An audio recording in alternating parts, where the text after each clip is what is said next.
Good morning, everybody. We're live. Congratulations. You made it through the week. Another one in the books of successful food safety, quality assurance, making sure that everybody is happy and healthy and doing your job. And if nobody else says it, Doug and I are here to say, good job. We appreciate you. And if you're new to this, this is the Food Safety Chat Live. And every Friday at this time on LinkedIn, YouTube, and Twitter, we go through a food safety topic, and it's my pleasure to bring on an expert from the food safety field, and we'll dive deep into a subject.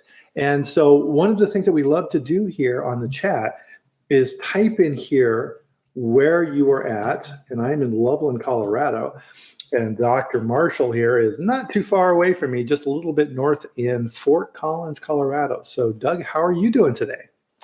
I'm doing fantastic, Brian. Always a pleasure to commune for an hour with you every once in a while, and with the folks that join us. So looking forward to a good conversation again today. Oh, absolutely. Yeah. And so if you are connected with me on LinkedIn, and if you're not, why not, right? You should be. One of the things that I've been doing here recently is pulling out little nuggets of information and posting those on LinkedIn as well. And you'll notice that with Doug, there's more than more than our fair share of nuggets. I actually kind of have to pare it down because he generally has so many interesting and useful things to say that it's hard to pick. So I think you're in for a real treat today for sure. So one of the things that we love to do on the chat here as well is a ceremonial opening drink. So everybody, please join us for your favorite beverage, and cheers. Got my Boulder Brands mug today. Work for these guys. Just such a good logo. I love their logo. They were acquired by Pinnacle, and then Pinnacle was acquired by ConAgra. So always interesting on that side. So our topic for today, and this is kind of an interesting one, in that a lot of times, Doug, the big hitters, the high profile things get all the attention.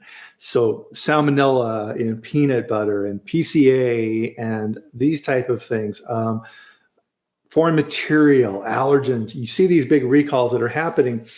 And recently I've noticed, for whatever reason, these things seem to come in trends, is a lot of this, what I'm calling the secondary, and if you get one of these, you're not considering it that, but some of the secondary potential hazards associated with foods have really been having a lot of recalls.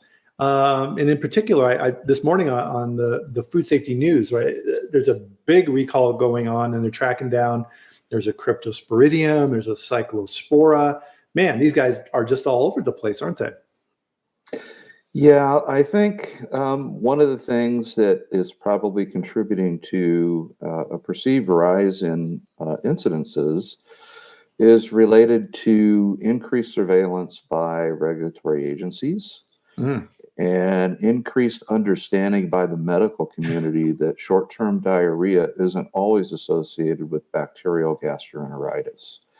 So we have a growing community of interested parties paying more attention to non-bacterial gastroenteritis and doing more investigative work, trying to link together what might be an outbreak to a particular vehicle. And I think in most of these circumstances that we're hearing, it's a consumption of some sort of fresh produce or produce that might have been processed, such as frozen berries as an example, but with no kill step in the process.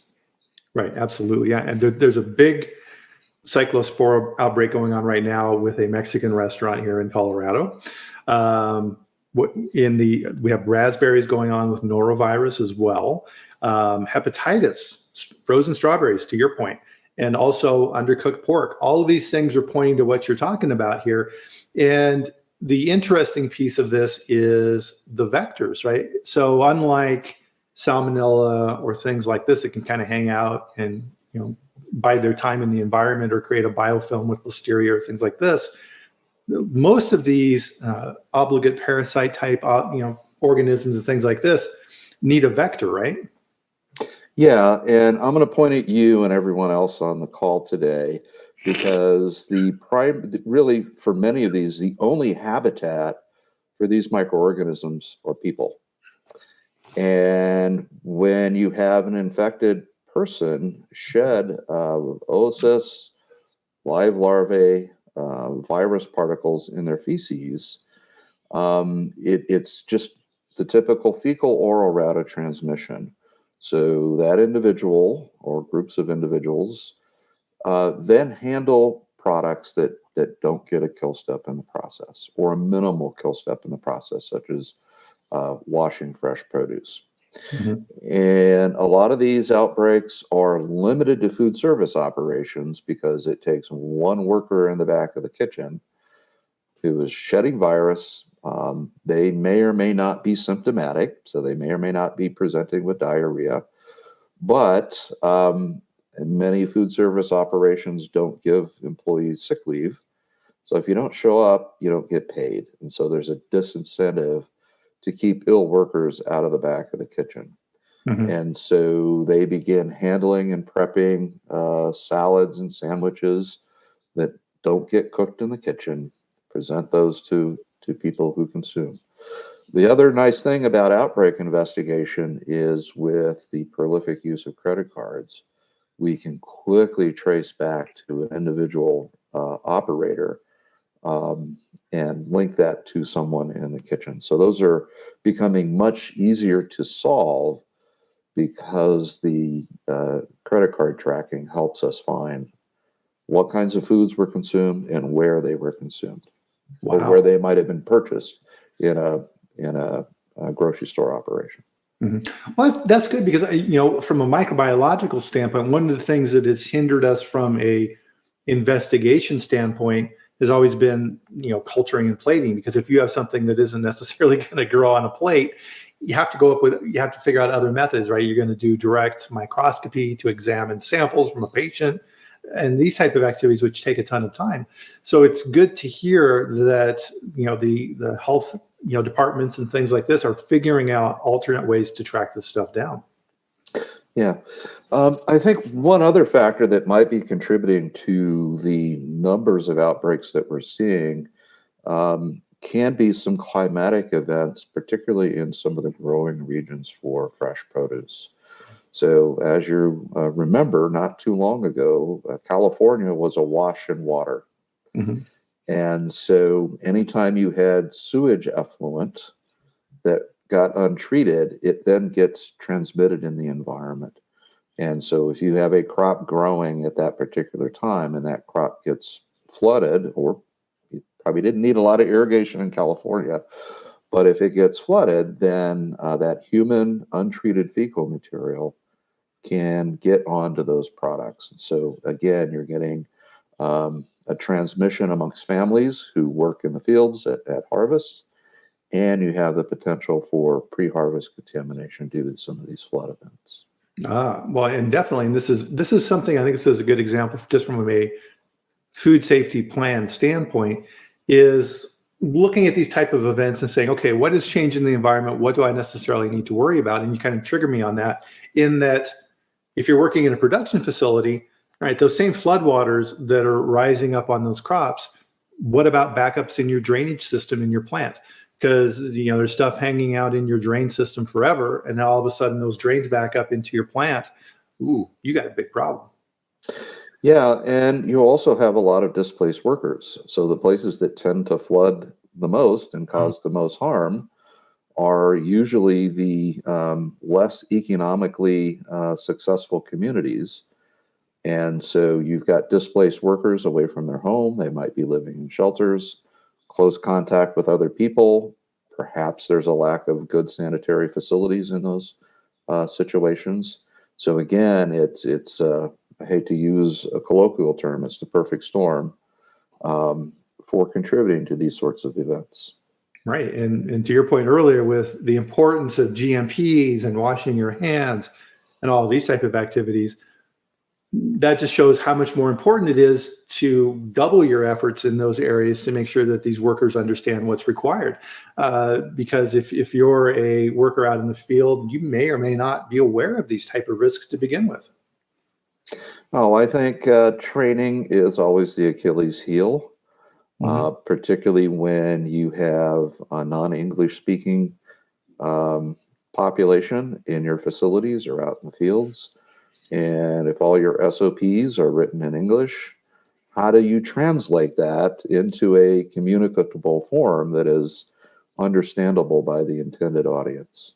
Yeah. And one of the things that's very interesting with Cyclospora and Cryptosporidium as well is these little buggers are very good at surviving in the environment. So they will produce oocysts, little heart, think like a spore, right? Something like that, that are able to survive in the environment for long, long periods of time. And one of the things I always look at when I go into plants, Doug, is that water vector. Plants use tons of water. They're cleaning, they're using it as an ingredient, they're doing all these type of activities. And a lot of times the water gets overlooked. And plants will say, "Oh, I've got city water. I'm fine. I don't have to worry about that. They chlorinate the water, and I'm all good." Well, I doubt a production facility in Flint, Michigan, is going to agree with that. So you have to really understand what it is that they're doing. And part of what people forget with Cryptosporidium in particular is that it's chlorine resistant, which is why a lot of times you'll see outbreaks in swimming pools. Mm-hmm. Yeah, when you think about these kind of washing plume systems, an analogy I like to use is imagine you are a member of a Marine platoon. You have just been out in the field all day doing your grunt work, and now it's time to come back and get cleaned up, and you have to share a communal bathtub. Do you want to be the first Marine into that tub, or do you want to be the last Marine in that tub?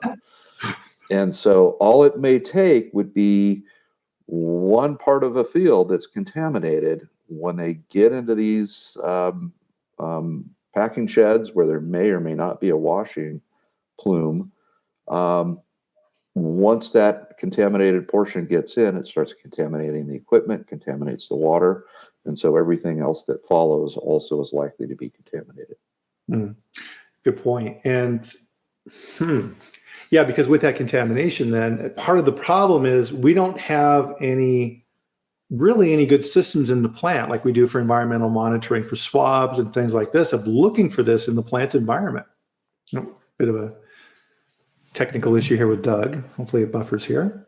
So with that, part of this as well is, I'll put a link in here while we're waiting for Doug to reconnect here, is if you're not familiar with this is a great resource, is the Bad Bug Book. And in the Bad Bug Book, it goes through and provides descriptions and vectors and all these type of things for these type of analyses. So this is a really good way to get a good handle on these type of less attention paid to microorganisms and parasites that we have within our systems. And go through that and take a look at these and kind of evaluate the different type of vectors and analysis and these type of things. And I think part of it too is with these type of organisms, they're not necessarily life-threatening, right? You're going to get really sick, right, Doug? And you're not going to be happy for a number of days, but you're going to get over it. And so I think maybe that's part of the reason too, it doesn't necessarily get the attention it deserves, right? Yeah, sorry, had bandwidth issues there for a second. Yeah, I'll just give myself as an example. So a couple of years ago, decided to take a long weekend off in the middle of the COVID lockdown and went to rural parts of Wyoming and North Dakota. And one night, my family and I, we went to Walmart and grabbed a bag of ready-to-eat lettuce. Mm-hmm. And we all had that as part of our in-room dinner that night. I got Cyclospora. The rest of my family didn't. I was part of a large recall, so I knew exactly what happened because that was the product that we in fact purchased. But my symptoms were relatively mild. It was diarrhea for about a day, no fever, no chills. So it wasn't a bad experience, other than the fact that it kind of negatively affected my enjoyment of being out in the middle of nowhere. Because you have to be close to your porcelain god to be able to treat your symptoms.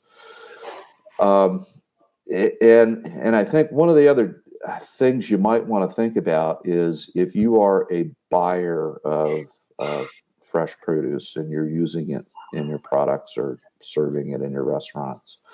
A question you should ask in your supplier verification program for these kinds of parasites is, where do you collect verification data, to your point, that gives you confidence that your supplier has these under control? Mm.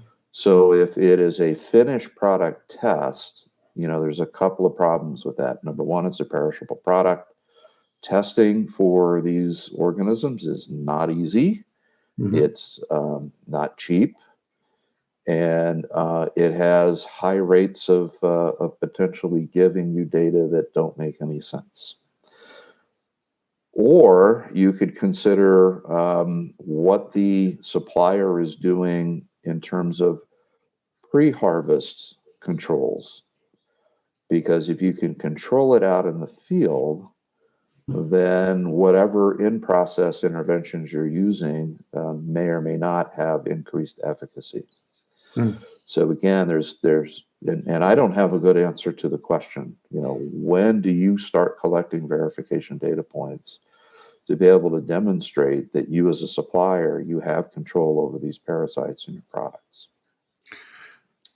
That's some really good points in there. So one of the ones that I wanted to make sure and emphasize that everybody may have missed on this is this again goes back to the important in your food safety plan, the importance of having a good supplier verification program. And in examples like this, testing probably isn't going to be a very good methodology. To your point, there's not good systems in place for the laboratories to evaluate. It's more of a post-infection type evaluation to determine where it came from. So you really need to be, if you are dealing with these high-risk items, so fresh produce coming from the field and being delivered where tick, tick, tick, right? These things have very limited shelf life and they don't have time to test. So if you're buying these type of materials and using them in your processes and thinking, oh, I'll run it through a chlorine bath when I bring it into my facility, not enough. You need to go out and understand and say, okay, I need to take a look at your training programs. I need to understand your GMPs. How are you controlling for these risks? If you have, to your point earlier, Doug, if your fields have flooded and are potentially contaminated, what type of plans do you have in place to deal with these type of risks? And you need to understand that.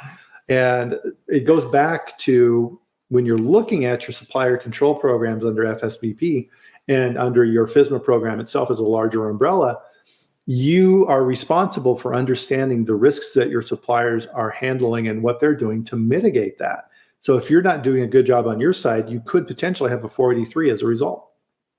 Mm-hmm. Yeah, I want to give you an example. This is a learning that I got this week when I attended the Center for Produce Safety annual meeting. And a lot of the fresh leafy greens and perhaps other fresh vegetable processors will screen their supply chain, meaning their farms and their ranches, and they will do on-site audits. So they can do that internally or they can outsource it to a third party. And one of the things that's on an audit checklist is looking for bird presence in or around the growing field. Mm-hmm. And if there's bird presence, then the auditor will check that off and proclaim that that's probably not what you want to be seeing, are birds around a lettuce patch. But there was an interesting study that says that the mere presence of birds does not necessarily elevate the food safety risk of that harvest. And their study said that the size of the bird pat, so if a bird is in a field and leaving droppings on a leaf, for example, the size of that dropping matters, Mm-hmm. and the bird source matters. So, as it turns out, small songbirds, so things like sparrows and those birds, leave small droppings, and salmonella doesn't seem to be prevalent in those birds. And if it is, the size of the drop, it dries out quickly. It's exposed to UV radiation on a leaf. It doesn't seem to survive very long. Versus larger birds, particularly birds that come in large population numbers during migrations. So we've all seen these images of flocks of starlings where you have hundreds, if not thousands, of birds in one flock.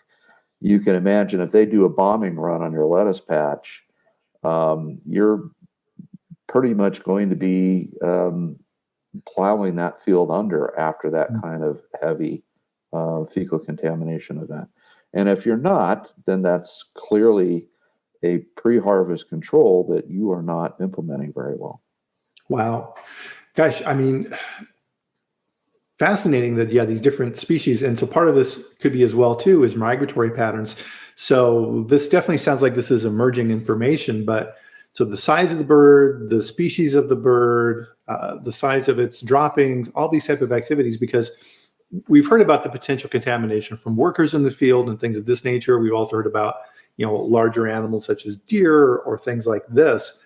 So it sounds like we're almost kind of going in the direction of how can we hermetically seal our fields, right? I mean, that's not even really possible, is it? If you're a produce grower, how in the world would you even keep these birds away to begin with? Well, there are strategies that you could do. Netting, you could use pinwheels, loud noises, spinning lights at night. There are some mitigation strategies you could try, but birds are smart, and the smart ones are going to laugh at human folly. And as soon as they realize there is no harm associated with those devices, then they stop working. But there is a way that you can do this, Bryan, and that's with indoor grow houses. True. So you can do greenhouse farming. And some have believed that those are safer than outdoor farming. But we've had a few recent outbreaks that have demonstrated that in fact is not true. Yeah. So again, you still need control over your growth media. You still need control over your irrigation water. You still need control over vermin. And so you have similar problems, just a different growing environment. Yeah, I've heard issues in the past where hydroponic operations have become contaminated because of the water supply for all the different plants that are growing in this media. And yeah, if the comments here. Yeah, if your Listeria monocytogenes, for example, I would think a greenhouse grow operation would be a very lovely environment to hang out in. Oh yeah, I've also heard too that Salmonella has the ability to actually get inside of plant cells and hang out. Yeah, and we've known that particularly the spray nozzles on irrigation misting devices, those can get biofilm formation and be a constant contamination source. That's both at the retail level, by the way, in the produce section, as well as in a greenhouse grow environment. Oh, that's a good point. I'm going to do some grocery shopping here this weekend. So yeah, I'm going to be going like this and looking at those nozzles that are spraying that pretty mist down all over the produce at the grocery store. We'll stop by. I'll give you a couple swabs, and we can actually figure that out. See, Corey had a question here. Is there anything a company can do once a bacteria is inside the plant cell? Inside a plant cell. Okay. I think she's referencing, the example I just given with Salmonella getting inside. Yeah. Well, think of it this way. If it's in the foliage or if it's in a stem, remember it has to traverse the plant. So it has to be pulled up in the water. It has to diffuse through the other tissues of the plant to actually get to whatever the edible portion is. If it's a fruit, like a tomato, a cucumber, or a berry, that transition takes a while, and I would think you would have a dilution effect. Mm-hmm. So if it's in a leaf and the leaf is edible, then I think you have a problem. So we know this is theoretically possible, where you put a high dose of Salmonella in soil or in irrigation water, and it can wick up into the plant. But think about this. Should a grower be having high levels of Salmonella in the irrigation water or in the growing soil? And the answer should be no. So if you just have an occasional contaminant, you're not going to get the entire field contaminated with Salmonella because of that ability to get into the plant. But to the question, there really isn't anything you can do other than irradiate to eliminate salmonella if it gets incurred into the edible portion of the product. Interesting. So it sounds like at the conference you got some great information around this new research around avian sources of vectors of contamination. We were talking about water, right? So FDA is been really pushing and frankly kind of struggling on their guidance relative to water and how to manage that. Any thoughts around that? Well, I think the default is going back to EPA water quality testing, where you're just testing for coliforms and E. coli. Mm-hmm. And if the water passes both of those threshold values, then it's fit for use. But you're not testing for parasites. You're not testing for E. coli 0157 and related STECs. You're not testing for Listeria monocytogenes. And I think the big problem the industry had with FDA's initial water testing rule, number one, is it was complicated because you had different threshold values that you could meet. It was expensive. And it's that the frequency of testing required with a whole bunch of small lot producers didn't make it attractive to any testing laboratory business, because it was simple testing. It would cost a laboratory a lot of money just to set up and maintain an account for a farmer that's sending in 4 samples a year. Yeah. So it just didn't have a lot of practical value to the industry. And to FDA's credit, they went back and rethought what they expected for water testing in the produce safety rule. Interesting. Now, so it sounds like out of the produce safety meeting, you got some really good information. Any other little nuggets that came out of there that caught your attention?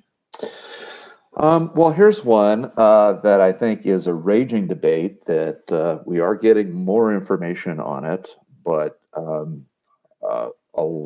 real lack of what do we do with it now. And that's related to growing fresh produce near concentrated animal agriculture facilities.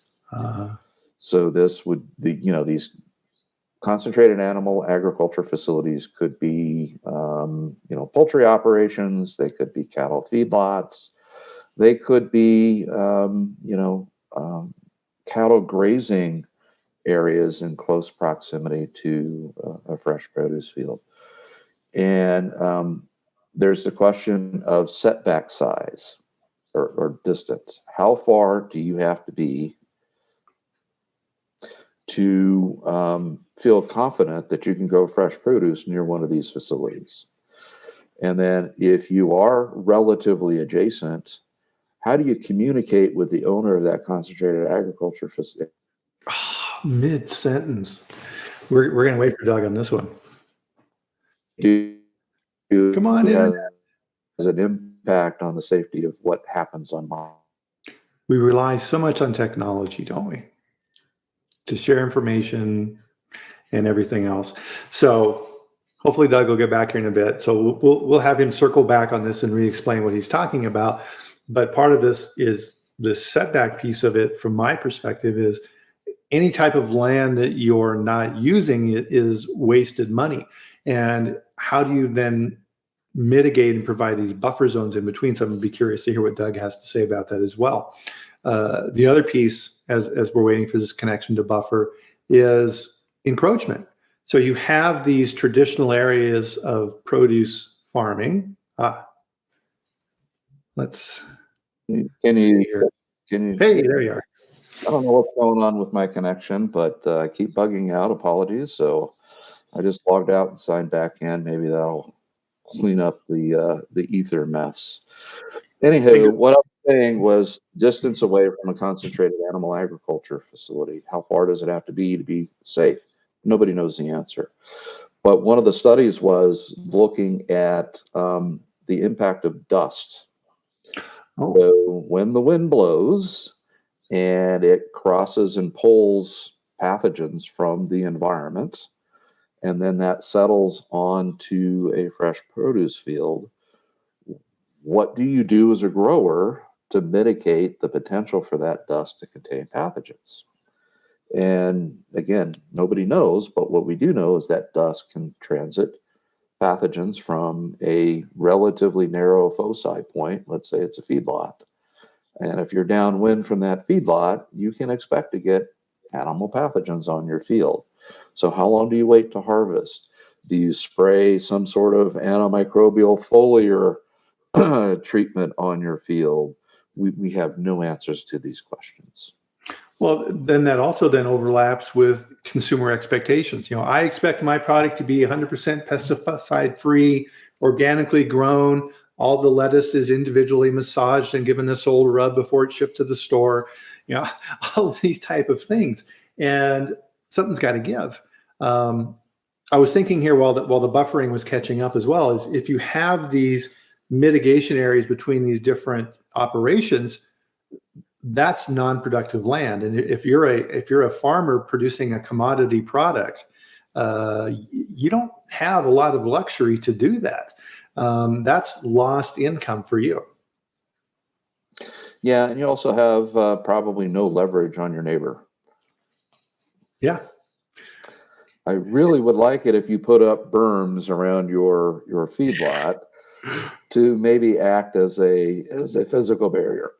Okay, Yeah. thanks. I appreciate the suggestion. You going to pay for it? Exactly. Yeah, it's just like, imagine all the trouble you have with neighbors just trying to put up a fence between your properties, right, for your home. The other side of it then too is encroachment. So you have these traditional areas, so the valley in California, all these areas where it was all farmland. And as everybody is encroaching on these type of operations now, so you have what used to be wide open spaces with farms. Now you have a farm with houses right up against those farms as well. And to your point earlier around mitigation activities for birds and things of this nature, those new neighbors aren't going to be very happy with you if you're blaring out horns or lights or other type of discouragements for flying vectors to avoid your field. So now you've got to worry about that as well. Well, maybe the only good thing is if you let your cat out, now you have a vermin control program sponsored by your neighbor. It's kind of funny too, because you reminded me when we were talking here about feedlots and contamination. There was a big. Do you remember that Cadbury chocolate recall? It was maybe like 5-7 years ago. Huge Salmonella outbreak.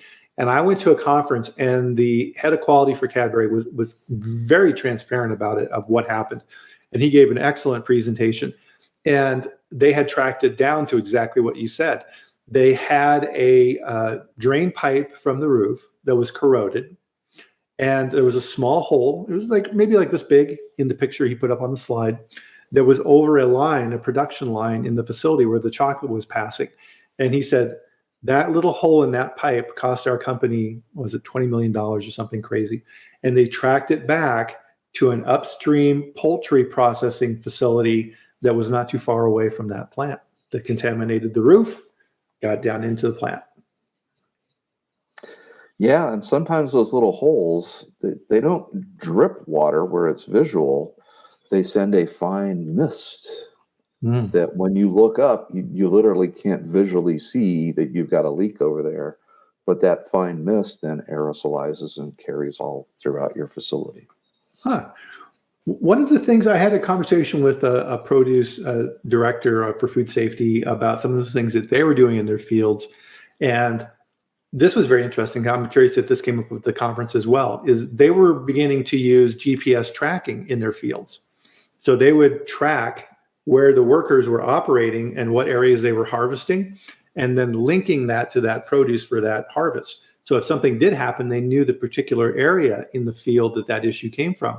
And so they wouldn't have to recall everything. They could kind of zero in on that particular area, which kind of then overlaps with what you were saying earlier with, kind of these sporadic inoculants, birds coming in and causing havoc in a particular area of the field or things of this nature. So that's some really cool technology as well. Anything on drones or anything like that for monitoring fields? Anything come up in those areas? No, not at this conference. I think the whole drone thing, there was some excitement that you could use different wavelengths to do image capture with drones, and then somehow the reflectance of materials in the field can be correlated with whether or not there's fecal contamination in the field. But I don't think that that has ever been fully exploited nor commercialized. Primarily, I'm a little skeptical that it actually works. Mhm. But I've seen people proposing that as a potential pre-harvest solution. Hmm. And then if you got a reflectance signal, you would simply quarantine that portion of the field and not harvest from that field. Interesting. So I wonder as well too, as we're kind of looking at this emerging technology side, you see these robot pickers now that can go in and look at fruit on the plants and say, oh, that tomato's ready, and grab that guy and leave the other ones alone. You have to wonder if they're developing technology in those areas then for that type of ability to remove bird droppings, right? Because obviously then, that nice white bird dropping is going to show up pretty clearly, right? Perhaps I think maybe a more relevant intervention that is real today is what are the sanitation practices for this harvesting equipment? Mm. The equipment stays in the field. You don't ever pull it out of the field unless you're moving it to an adjacent field. And do you have access to detergents and sanitizers or hot water? How do you clean this equipment during the course of its use? Because if you don't clean it, you've got food residue there. It's probably wet because of the food residue. Great environment for biofilms to form because it's sitting outside in the middle of the summer. And so is that the source of contamination? Ooh. And if it is, how do you mitigate that risk? Good question. I mean, really, this conversation here today, it's always interesting, and this is one of the things that on the food safety chat that we emphasize is we tend to stay inside our box of information, right? So if you work in dairy, you understand all those type of things. But really, when you look at everything that's going on here in these industries with produce, is really, Doug, what this sounds like to me, as we're going with all these different type of vectors and everything that we're talking about, essentially, if you're growing crops, you just have a big outdoor food facility, don't you? That's unfortunately for the industry, that is how we are evolving in our thinking of pre-harvest controls. And remember, the consumer has an expectation that fresh fruit and vegetables are free from environmental contamination. And if you've ever tried to grow anything on your own in your backyard or on your patio, you know that you are hosting an enormous variety of biological organisms in that grow system. Some are good and some aren't so good. And how do you control them in that environment? It's exceptionally difficult.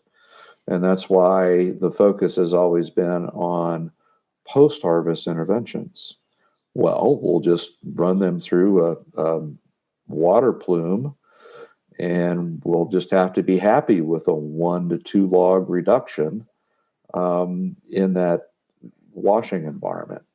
And I think that for most circumstances, that 1 or 2 log reduction is probably good enough, because you're not, in theory, you're not putting a lot of pathogens on the product in the field if you can control it.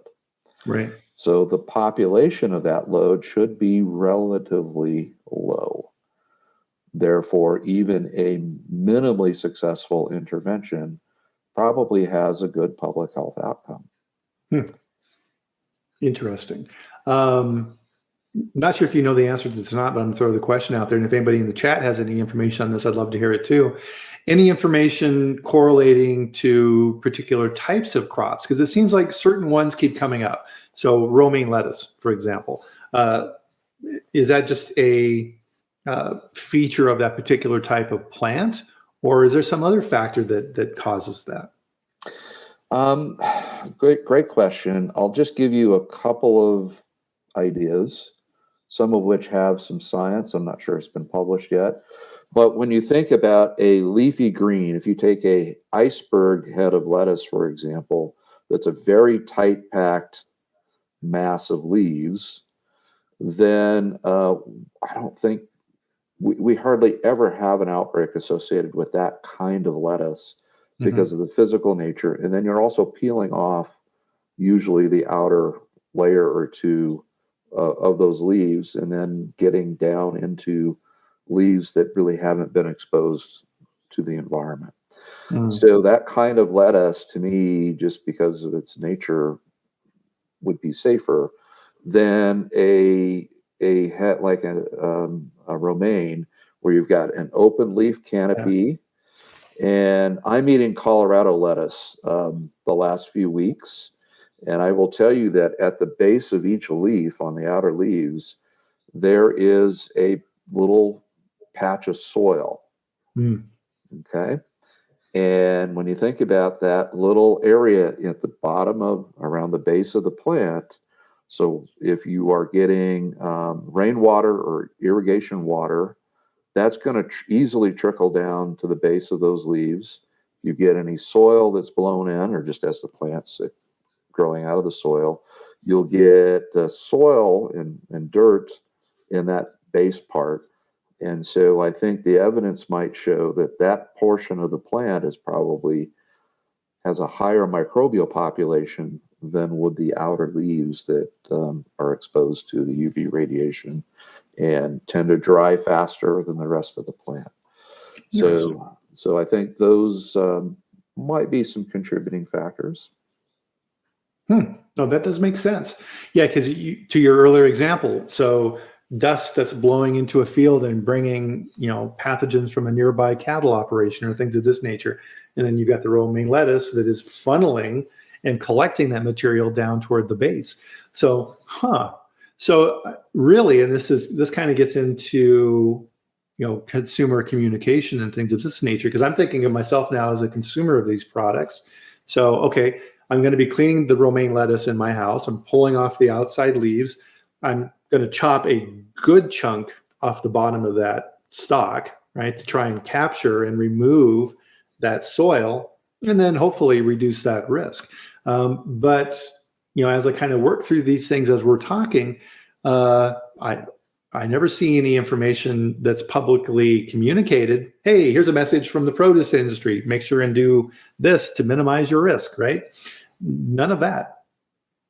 Well, the only intervention that you hear is wash your produce for safety. Yeah. And when you have microbes attached to surfaces of foods, they don't want to leave.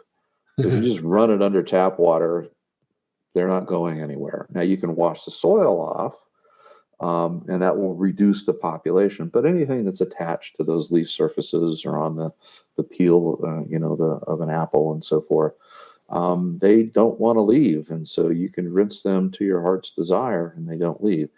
An example I'll give you, if you eat table grapes, for example, when you purchase them from the store, they have a visual biofilm on the surface of those grapes. It looks like a little white film. So that's just natural yeast that have grown on the grapes. It's not unsafe. I mean, that's how we make kickapoo juice out of grapes is, you've got those yeast already there at a relatively high population. But you rinse those off in the sink and it looks like you remove the white. Shoot. Come on. Missed all of that on washing the grapes. Circle back on that because that's super important. So you wash the grapes. When you wash the grapes, they... The internet gods are not cooperating today, guys. So Austin, I see your question down there. So as soon as we get Doug back here, we'll ask again.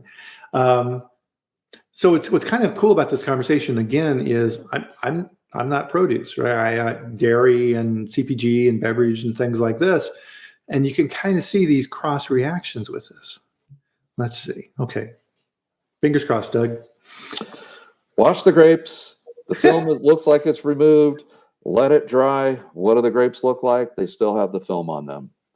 So that simple act of washing didn't remove that biofilm of yeast on a grape. So, Yeah, on that point then too, is a lot of times too, they actually apply coatings to different types of fruits and things of this nature as well, right? So waxes and things like this to allow those products to sit on shelf longer, right? So you're probably locking those pathogens in as well. good comment. There was a study this week that demonstrated that waxing um, allowed for greater die-off of pathogens on the surfaces of the fruits that were tested. So before, I would have shared exactly the same thought. And that was the objective of the study, was to actually test whether this was true or not. And in fact, the waxing conferred a better outcome than not waxing. Wow. Yeah. Counterintuitive. I would not have thought that. Austin had a question here. Let's get this guy in here, hopefully. So strawberries. What's up with strawberries? Why are they so problematic? Well, strawberries grow close to the ground. So they're usually they put plastic sheeting to keep the strawberries from actually touching the soil when they're grown. They are a water-intensive crop, so you do need to irrigate them with some frequency. They usually are, there is a foliar application sometime during the growing season, and so you're applying that product using a atomized spray. So depending on the water quality of that foliar application, if they're pulling it from irrigation ditch water to make up the spray tank, then that could be a source of contamination. Much of this crop is hand harvested. So again, when you think about a strawberry patch, you've got a bunch of workers going through. They get paid by the bucket that they harvest.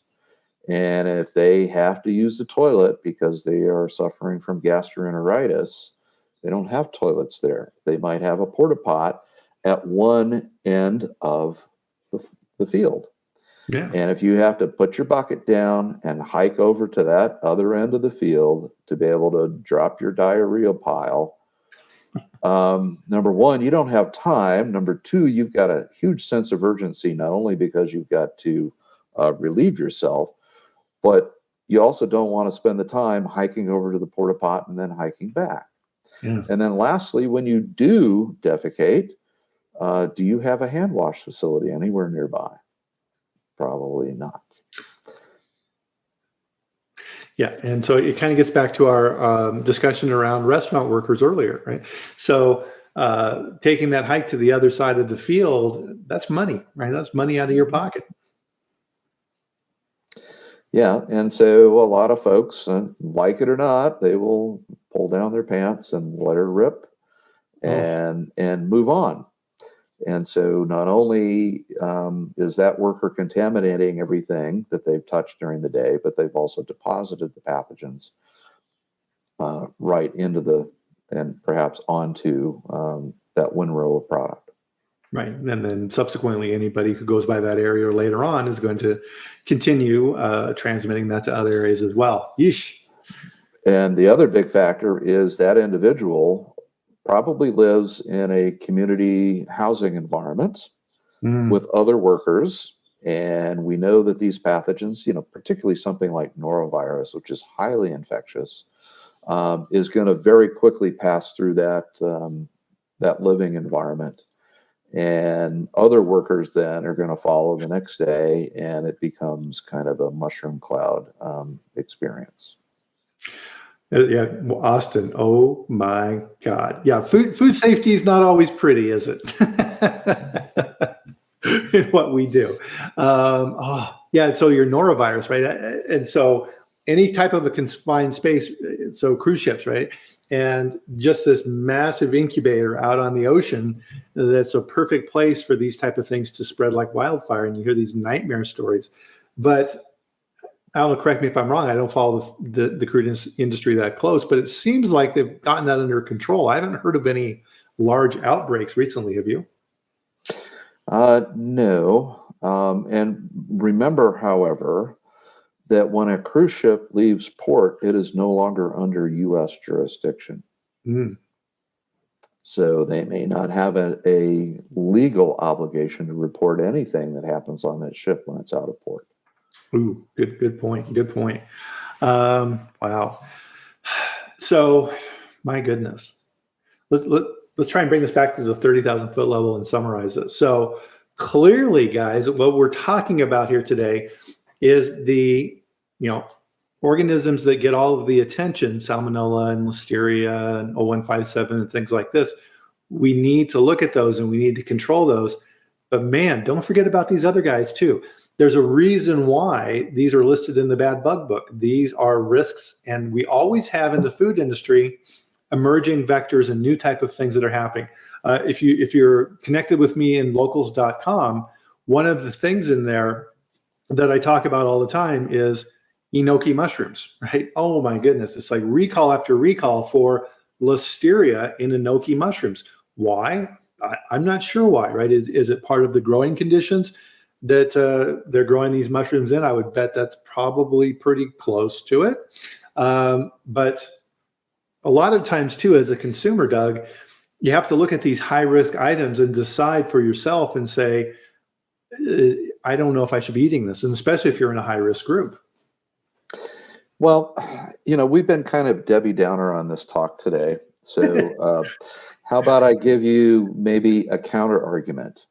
And that is, because you're eating live tissues when you're eating fresh produce, the microorganisms that are part of the microbiota of that plant, you're also consuming live. And many of those organisms are good organisms for you to be ingesting. So there is a reasonable thought out there that consuming these sorts of good bacteria when you are consuming fresh produce confers a health benefit to you because it may improve your immune system that allows you to better tolerate an infectious disease agent when it's presented to you.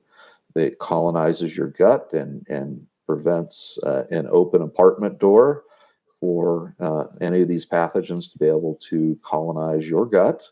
Mm-hmm. So there may be some health benefits to consuming fresh produce.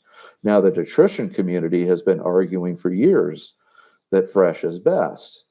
And I can personally tell you that's been one of the greatest things that's ever happened to pathogenic food microbiologists. Is it's given us a very secure job arena to play in because we keep having these outbreaks and we keep having these conversations. Yep, it just shows that it's an incredibly complex field of work that we're in, and that these threats are constantly evolving and changing, and awareness is a big part of this. And not only as a manufacturer in a particular market, you need to be aware of what's going on in other markets as well in these spaces, so you can learn from what they're learning. And also as consumers, right? We all eat food. And so definitely it's a good point, Doug, and I want to make sure that we emphasize this as well, is we're not saying, okay, great, I'm done with fresh produce. I'm never going to eat, I'm going to stick to Twinkies and Skittles from now on. No, yeah, that's everything involves risk, and you need to be aware of these risks and act appropriately.